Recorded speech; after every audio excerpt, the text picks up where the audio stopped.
अक्सर ऐसा कहा जाता है कि भागवत हमें मरना सिखाती है, मृत्यु का तरीका सिखाती है। अगर ग्रंथों को थोड़ा कैटेगराइज किया जाए तो रामचरितमानस को कहते हैं कि रामचरितमानस हमें जीना सिखाती है, और श्रीमद् भागवत मरना कैसे चाहिए वो सिखाती है। और वो इसलिए कहा जाता है क्योंकि एक राजा जो मरने वाला है, उस समय उस राजा को ये कथा सुनाई गई। अन्यथा तो भागवत में वो सब बातें हैं जो हमें जीवन जीने के लिए भी बहुत जरूरी है। और अगर बाबा तुलसी की रामचरितमानस और सुखदेव जी की भागवत के श्लोकों को देखो और मैच करो तो वही बातें बाबा तुलसी ने कही हैं और वही भागवत के श्लोकों से हमें सुनने को मिलती है। और भी जितने भी ग्रंथ उठा लो, हर ग्रंथ में बातें तो कहीं ना कहीं घुमा फिरा करके यही है, कैसे जीना चाहिए, क्या करना चाहिए, जीवन जीने का उद्देश्य क्या है, क्या लेके आए थे, क्या लेके जाओगे। ये सब बातें हर ग्रंथ में बताई जाती हैं, हर शास्त्र में बताई जाती हैं। और शास्त्र न होते, ग्रंथ न होते तो असल में आज मानव को राक्षस बनने में ज़्यादा समय नहीं लगता, क्योंकि मानव अकेला एक ऐसा जीव है।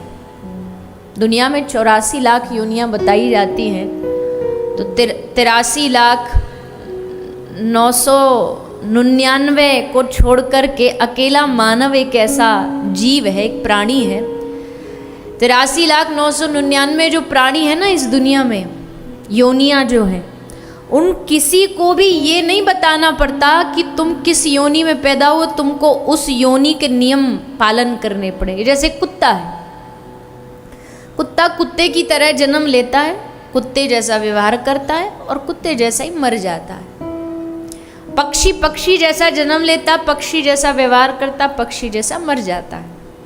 लेकिन मानव जन्म तो मानव जैसा लेता है, लेकिन उसके बाद कोई भरोसा नहीं, पशु जैसा व्यवहार करने लगे, राक्षस जैसा व्यवहार करने लगे, दैत्य जैसा व्यवहार करने लगे। इसलिए मनुष्य को बार बार याद दिलाया जाता है कि भैया तुम मानव हो, इंसानियत को न भूलो, हैवान मत बनो, मानवता को जिंदा रखो, जीवित रखो। बताओ, जो सत्संग मानवों को सुनाया जाता, कभी पशुओं के लिए आपने सत्संग सुना है कि पशुओं को पशुओं जैसा जीवन जीना चाहिए, इसके लिए उनको सत्संग सुनना पड़ा? ऐसा कहीं सुना? वो तो बेचारे ऐसे ही जी रहे। पर मानव को बार बार सत्संग सुना के याद दिलाना पड़ता है कि भैया हम मानव हैं, भगवान ने हमको मनुष्य बना के भेजा है, हमारी कुछ जिम्मेदारियां हैं, हमारे कुछ कर्तव्य हैं, इसलिए मानव बने रहो, इंसानियत को जिंदा रखो। कथा क्या करती है? कथा इंसान पैदा नहीं करती, लेकिन भगवान की कथा इंसानियत पैदा करती है, मानवता पैदा करती है। आज आदमी आदमी का दुश्मन है।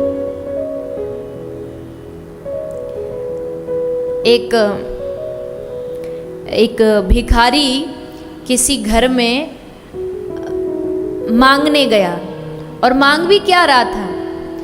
वो कह रहा था कि भैया हमको प्यास लगी है, जरा पानी दे दो। तो भीतर से आवाज आई कि यहाँ कोई आदमी नहीं है अभी फिलहाल, जाओ। मतलब उसके कहने का अर्थ था कि कोई नौकर चाकर नहीं है अभी हमारा, अभी जाओ, अभी घर पे कोई नहीं है, कोई आदमी नहीं, जाओ। उसने दोबारा कहा, भैया बड़ी जोर की प्यास लगी है, थोड़ा सा पानी पिला दो। तो फिर भीतर से आवाज, यहाँ घर पे बताया ना तुमको कोई आदमी है नहीं, बाद में आना, जाओ। तो उस भिक्षुक ने मुस्कुराते हुए जवाब दिया कि भैया कोई आदमी नहीं, कोई बात नहीं, 5 मिनट के लिए तुम ही आदमी बन जाओ, 5 मिनट के लिए तुम ही इंसान बन जाओ, क्योंकि इंसान बन जाओगे तो कभी किसी प्यासे को ये कह के नहीं भगाओगे दरवाजे से कि जाओ यहाँ से, घर पे कोई नहीं। 5 मिनट के लिए तुम ही इंसान बन जाओ। तो कथा मानवता पैदा करती है। कथा आज के ज़माने में इंसान तो बहुत बढ़ रहे हैं, पॉपुलेशन इतनी बढ़ रही है, विज्ञान सोच सोच के परेशान है भविष्य में होगा क्या। जबकि देखो पहले जितने तो वंश रहा भी नहीं, अब तो हम दो हमारे दो वाले ही बस रहे हैं। फिर भी देखो इंसान तो बढ़ रहे हैं पर इंसानियत खत्म हो रही है। और इंसानियत को जिंदा रखना ये किसकी जिम्मेदारी है? बोलिए ना, किसकी जिम्मेदारी है? जो बाहर रोड पे लोग घूम रहे उनकी? क्योंकि जब भी बारी आती है कोई अच्छी चीजों की जिम्मेदारियों की तो हम दूसरों पर ही तो डालते हैं। मैं हमेशा कथा में एक बात कहा करती हूँ, इस पंडाल से बाहर लोग क्या कर रहे हैं ना, उससे कोई फर्क नहीं पड़ता। दुनिया में बहुत बुरे बुरे पाप हो रहे हैं, हम जानते हैं, पर कौन क्या कर रहा है उससे हमें फर्क पड़ता नहीं। जो जो कर रहा है भुगतेगा। पर जो कथा में पहले दिन कहा था ना, ठाकुर जी हाथ पकड़ के, बाँह पकड़ के खींच के कथा में लेकर के आते हैं। तो जिनको ठाकुर जी कथा में ले आए ना, अब इस पंडाल के नीचे जो आकर के बैठ गया, बाहर वालों की तो पता नहीं, पर यहाँ वालों की 100% जिम्मेदारी बढ़ जाती है। क्यों? क्योंकि जब बाहर आप जाओगे ना और गलत काम करोगे तो सामने वाला भी आपको देख के कह देगा, अरे कल तो बड़ा सत्संगी बन रहा था, कल तो वहाँ बैठ के कथा सुन रहा था, और आज देखो यहाँ क्या कर रहा, आज दूध में पानी मिला के बेच रहा है। सत्संगी की जिम्मेदारी कई गुना बढ़ जाती है आम इंसान से, क्योंकि उस पर दुनिया की नजर होती है। दुनिया वाले वैसे भी ढूंढते रहते कमियां, कहाँ कौन गलती कर रहा, और जो थोड़ा बहुत भक्ति करने लग जाए उस पर तो सबका कैमरा लग जाता है, कहाँ गलती कर रहा है। और जब हम गलती करेंगे ना तो नाम हमारा नहीं बदनाम होगा, नाम होगा अरे वैसे तो भगत बन रहा है, भगवान को मानने वाला, भगवान के ऊपर, या ये कह लीजिए तुम्हारे गुरु के ऊपर उंगलियां उठेंगी। कोई किसी गुरु का शिष्य हो ना, किसी संत के साथ उठना बैठना हो, कहना बड़ा आसान है, हमारा उन संत से बड़ा नजदीकी रिश्ता है। पर अगर ये बात अगर आपने किसी को कह दी ना कि हमारा उस संत से बड़ा नजदीकी रिश्ता है, तो समझो आपको अपना चरित्र अच्छा बनाने का अब कई गुना प्रयास कर लेना चाहिए। किसी संत के साथ फोटो लेकर के अगर आपने घर में टांग दी कि फलाने संत के साथ देखो हमारी फोटो है, तो अब आपकी जिम्मेदारी कई गुना बढ़ गई है उन संत की मर्यादा को रखना।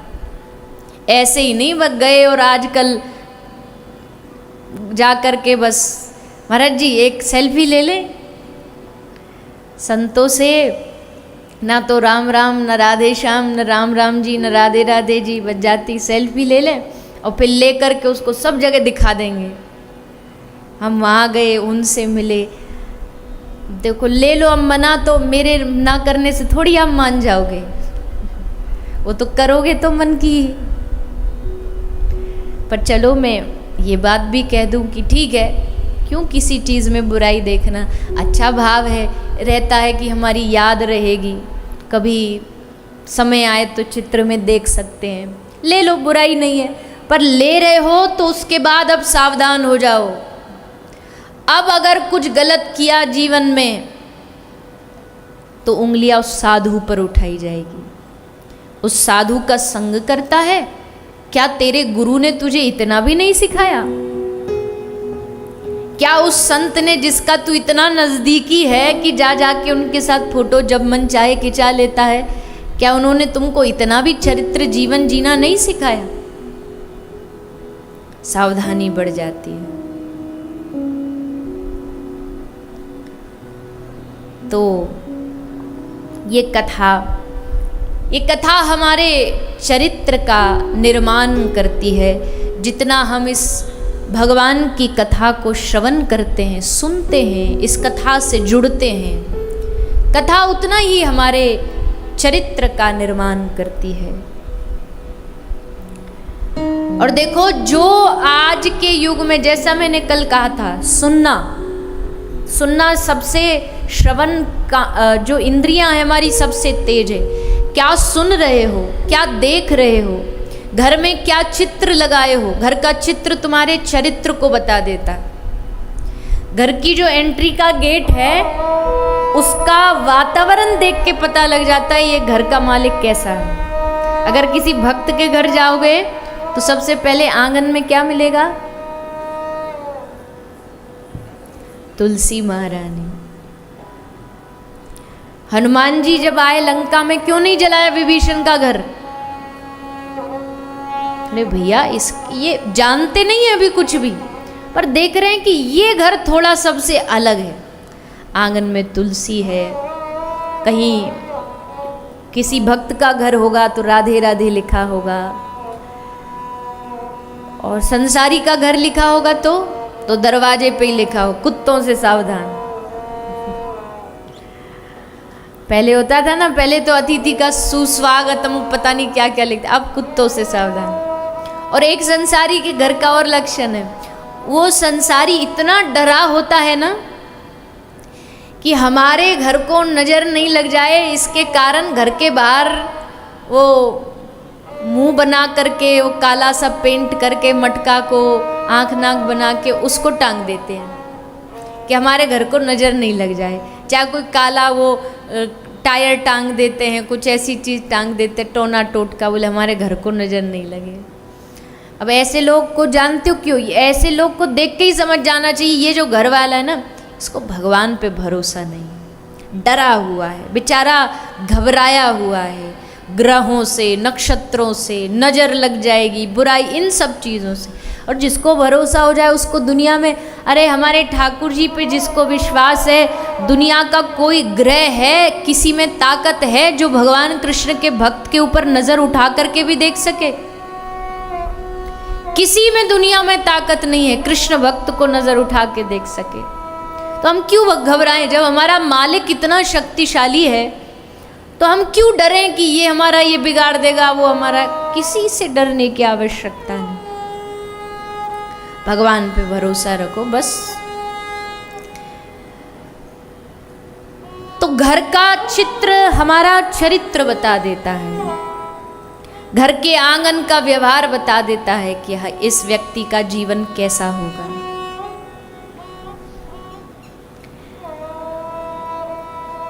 तो क्या सुन रहे हैं, क्या देख रहे हैं, क्या खा रहे हैं, ये सारी चीजें जब तक हमारी सात्विक नहीं होंगी तब तक हमें एक सत्संगी कहलाने का कोई अधिकार नहीं। खाओ सात्विक, बोलो सात्विक, हर चीज में सात्विक, राजसिक, तामसिक 3 गुण होते हैं। ये तीनों गुण हमारे जीवन की हर चीज में है। पहनना भी सात्विक होता है, खाने में भी तामसिक होता है, बोलने में भी तामसिकता झलकती है। जो ज्यादा क्रोध करे उसके भीतर तामसिकता ज्यादा है।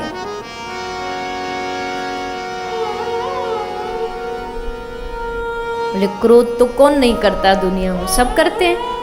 बोले हाँ, करते तो सब हैं, पर जो समझ गया उसको पता है कि कब कहाँ कौन सी जगह क्रोध करना और कहाँ रोकना, कहाँ उसको अपने क्रोध को कम रखना, कहाँ ज्यादा रखना। क्रोध जरूरी है पर कहाँ जरूरी है वो ध्यान रखता है।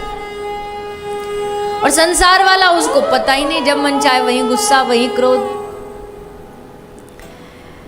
उसमें भी सात्विकता तामसिकता होती है। तो जिसका जीवन सात्विक होगा उसको ही भगवान की प्राप्ति होगी। सात्विक जीवन बनेगा कैसे? सत्संग सुनो। तामसिकता जब आती है तो कलयुग का आगमन होता है, और कलयुग जहां 4 जगह कल बताई थी, याद है? कौन कौन सी बताइए, एक एक करके बताइए। पहली जगह कहाँ रहता कलयुग? जुआ, दूसरा शराब मदिरा, तीसरा पर स्त्रीगमन, और चौथा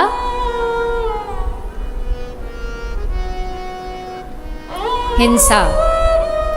किसी भी जीव जंतु को कष्ट देना, सताना, मारना। कोई भी जीव जंतु हो, मच्छर ही क्यों ना हो,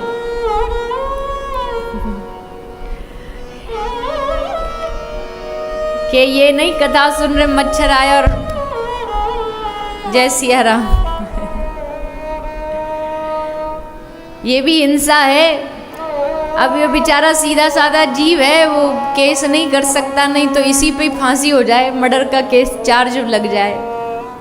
अब मारना तो भैया मारना है ना, किसी को भी मारो।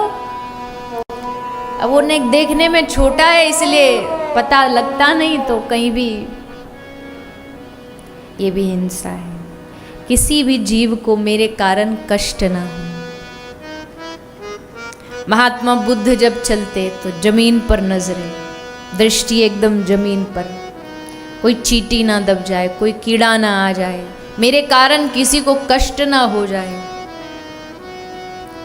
गलती से भी ना हो जाए। हम तो देखो हमारी क्या हाल, हम तो जानबूझ करके कष्ट देते हैं, जानबूझ करके जीवों को, प्राणियों को कष्ट देते हैं। तो ये 4 जगह तामसिकता भरी है। कलयुग यहाँ कुंडली मार के बैठा है। इन 4 जगह पर एक भगवान के भक्त को कभी भी नहीं जाना चाहिए। इन 4 स्थानों से बचना चाहिए, क्योंकि अगर इन 4 जगह पर गए तो कलयुग फिर पकड़ लेगा। राजा परीक्षित ने कहा कि तुमको 4 जगह से बाहर नहीं जाना, ये 4 ही जगह मिलेंगी तुम्हें, 5वां फिर बाद में अधर्म अनीति का जो धन है वो है, लेकिन ये 4 जगह पर बंधा है कलयुग। अब अगर हम इन जगह पर गए, इन चीज़ों को हमने अपनाया, तो कलयुग हमारे ऊपर बैठेगा, हमारी बुद्धि को भ्रमित करेगा। इसलिए नशे से बचे। मदिरा मतलब कोई भी प्रकार का नशा, कोई भी गलत आहार, गलत खान पान हम जो खाते हैं, नशा करते हैं, उस नशे से बचें, हिंसा से बचें। ये सब चीज़ श्री सूत जी महाराज बता रहे हैं। राजा परीक्षित गंगा के घाट पर गए, सब ऋषि बैठे थे, सबसे प्रश्न किया कि महाराज अपने मरण को सुधारे कैसे। अतः पृच्छामि संसिद्धिं योगिनां परमं गुरुं पुरुषस्य यत् कार्यं म्रियमाणस्य सर्वथा। मरणासन आदमी को क्या करना चाहिए, उसका दायित्व क्या है, क्या करे कि उसका मरण सुधर जाए। क्योंकि महाराज मरने की ओर कभी हमने ध्यान ही नहीं दिया कि मरना भी हमें सुधारना है। कोई बिरला होगा जिसने कभी मरने की तैयारी की होगी। हम करते ही नहीं, क्योंकि हम मरना चाहते ही नहीं। हमें लगता भगवान जितनी लंबी आयु बस दे दे, हम संसार के परिवार को छोड़ के जाए नहीं।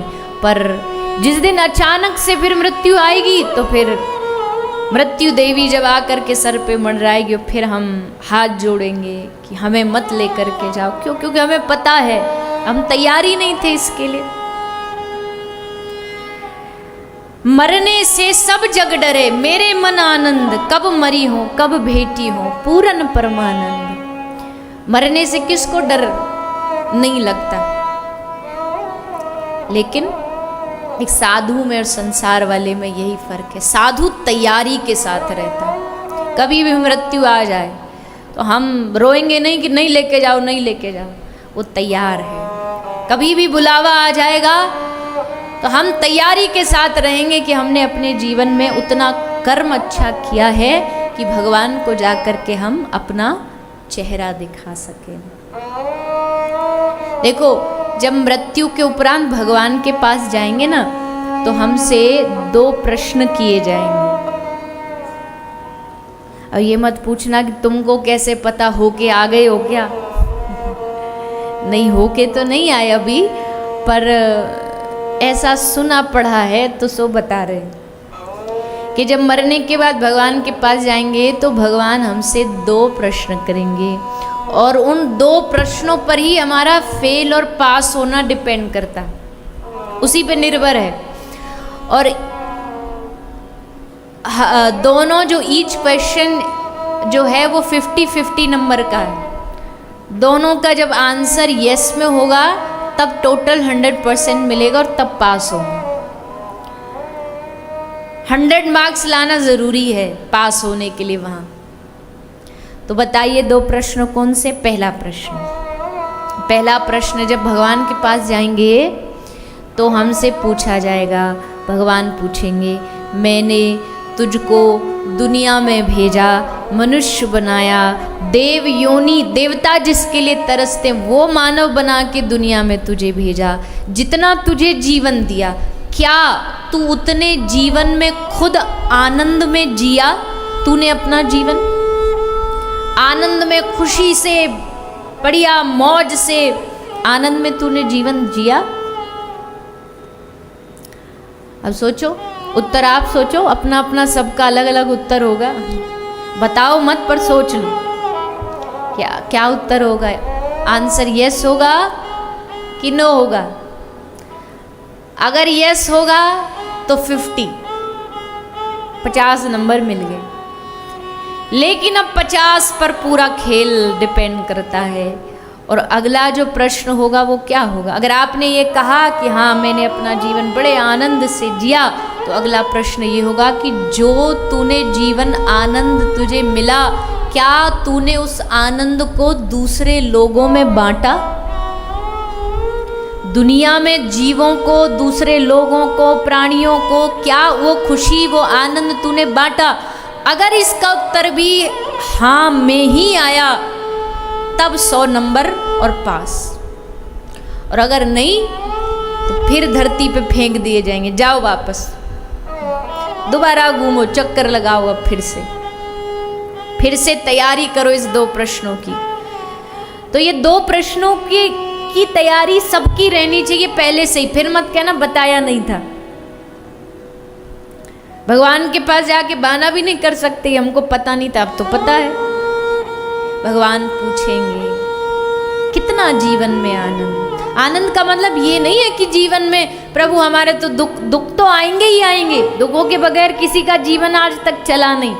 कोई दुनिया का ऐसा राजा, कोई महाराजा पैदा हुआ नहीं जिसके जीवन में दुख ना आए। बड़े से बड़े देवता कोई ऐसा पैदा हुआ नहीं जिसके जीवन में कष्ट ना आए हो, विपत्तियां ना आई हो। कष्ट के बगैर जीवन तो पूरा हो ही नहीं सकता, अधूरा है जीवन। लेकिन उस दुख में भी हंसते मुस्कुराते प्रभु नाम का गुणगान करते, जो भगवान जैसा दे दे उसमें आनंद में रहे, तब भगवान कहेंगे हाँ ये आदमी, इसको मैंने मनुष्य बना के कोई गलती नहीं की, एकदम सही इसने जीवन जिया। तो अब आनंद में जीवन, और फिर उस आनंद को दूसरों में बांटना। जब वो आनंद हम दूसरों में बांटने लग जाते तो भगवान की नज़र हम पे पड़ने लगती।